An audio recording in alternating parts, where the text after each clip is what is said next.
Hey, it's Brenda Meller with Meller Marketing. I'd like to walk you through a LinkedIn strategy tip which involves a section of your profile you might not even be aware of. It's called the featured section. This is something that LinkedIn rolled out in 2020 and it kind of snuck up on our profile, and if you didn't notice the addition, you may not even have it utilized right now. So it's called the featured section.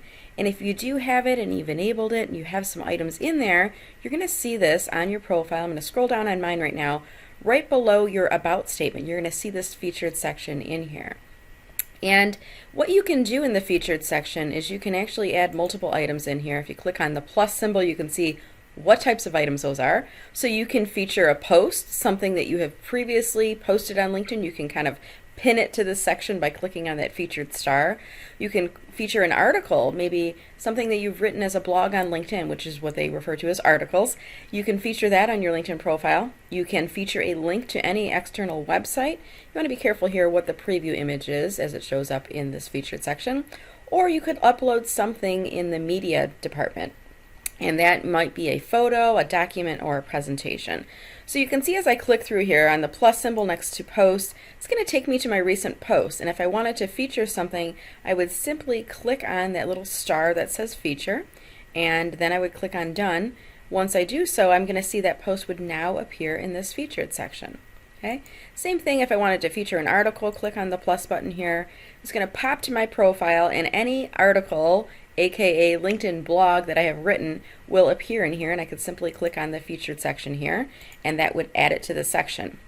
Now you're going to notice that as I add in featured items, they go in kind of a last in, first up type of an approach. So the last item that I have featured moves to the first position.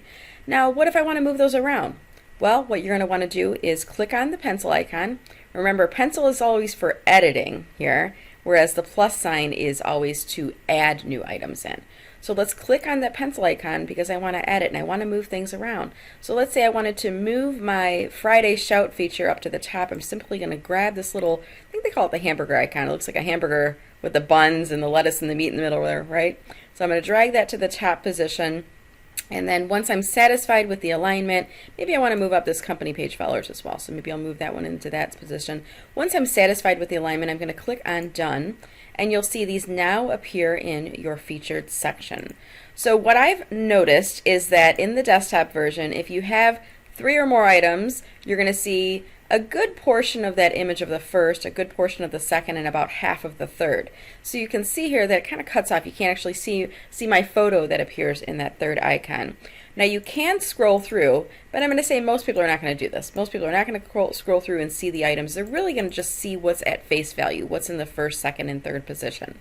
I want to show you a few profiles that also have this enabled, and I'll show you one that doesn't yet, and I'm going to send an email to this person afterwards and just give them a little nudge on this. So here's an example of one. This is Jordan Mendoza, and in his featured section, it looks like he has featured a podcast, which is an external link. The second one looks like it's a LinkedIn post, and the third one looks like it's a LinkedIn post as well. So I can see it's showing up in featured.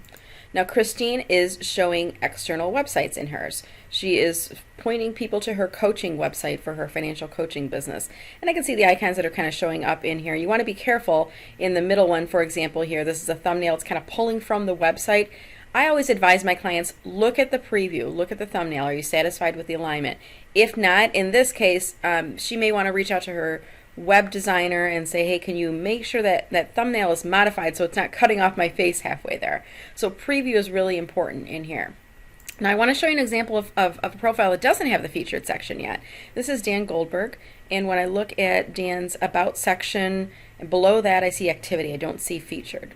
So Dan, if you wanted to add that to your profile, and for that matter, if anyone else wants to add it to their profile, click on Add Profile section, and then underneath you're going to see Featured is a box in here. If you don't have this enabled yet, when you click on this drop-down arrow, you're going to see a plus button. Okay, I already have it enabled, so it's kind of showing me what I can do next in here.